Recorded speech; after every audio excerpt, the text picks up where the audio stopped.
Freedom of the press, it is guaranteed under the First Amendment of the U.S. Constitution as an essential part of our democracy. But in Donald Trump's presidency, it doesn't mean journalists from all newspapers and networks are welcome in the White House. Today, Mr. Trump's press secretary banned members of the New York Times, CNN, and the LA Times from a briefing that for decades has been open to all credentialed media. And later tonight, the president ripped into the media with a new tweet. He wrote, quote, "Fake news media knowingly doesn't tell the truth. A great danger to our country. The failing New York Times has become a joke. Likewise, CNN, sad." KTEL 9 political reporter Bryan joins us now with more on the president's anti-media crusade. Yeah, if your name, your organization wasn't on the guest list this time, you ain't getting in. How about that? Tonight, the Trump administration has carried out a two-pronged attack on the news media. About a half dozen of the country's most prominent news outlets, including the LA Times, were denied entry to that White House press daily briefing. That followed President Trump's escalation of his attacks on news media and the FBI leakers. A few days ago, I called the fake news the enemy of the people, and they are. They are the enemy of the people. Attacking negative news reports about him and his administration, which he calls fake news, President Trump fired up a large crowd of committed conservatives at the CPAC convention and pledged to do something about the fake news. It doesn't represent the people. It never will represent the people, and we're going to do something about it. It creates a whole false deal. And we have to fight it, folks. We have to fight it.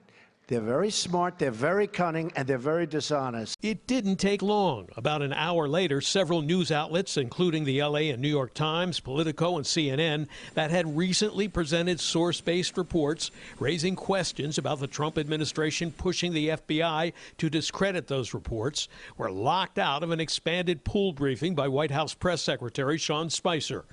At the briefing, reporters pressed Spicer on whether their colleagues were turned away because of the recent reports, as you can hear in this audio. Are CNN and the New York Times not in here right now because you're unhappy with their reporting? What is he talking about there? Sorry, say it again.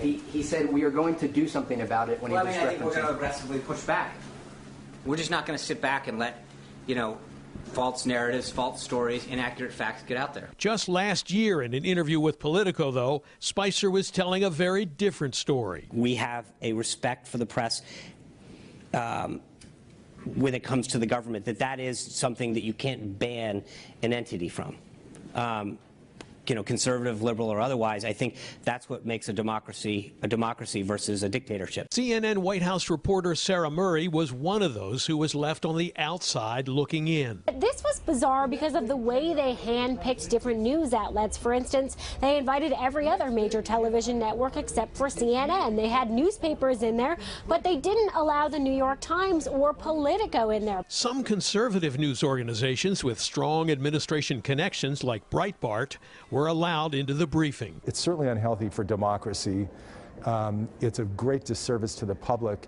And on the simplest level, it's absolutely not in the self-interest of this administration to mistreat the press and antagonize them like this. Society of Professional Journalists board member Joel Bellman says by singling out particular news outlets for punishment, the Trump administration is now following a divide and conquer strategy with the media. There should be a strong, unified, seamless response to this, because it's not just a provocation, it's absolutely dead wrong in a democracy. And it should not be tolerated. And sure enough, even though his channel was allowed to attend the briefing, Fox News chief political anchor Bret Baier tweeted his support for those who were left out. Some at CNN and the New York Times stood with Fox News when the Obama administration attacked us, he said, and tried to exclude us. A White House gaggle should be open to all credentialed organizations. And we should note that all news outlets had access to the substance of the briefing through a pool report, which was provided by our network, CBS News. That allowed all media to have the same information, but those hand-picked news outlets were the only ones allowed to ask questions. Yeah. So it's a very shaky situation. Shaky, and sparring with the media is nothing new. That's always happened, but this is a full-on battle here. This is. So within just 1 month, how do we get to this point? That's a pretty general question, but it is a big question. How do we get there? It is a big question, and it's stunning, to be honest with you. The list of reasons why is a long one. First of all, the president is extremely thin-skinned when he feels he's being criticized or is under attack, which seems to be on a daily basis. Second, I believe, is that he's appealing to his base, which already blames the media for not being impartial in reporting and not being fair to Trump as they see it.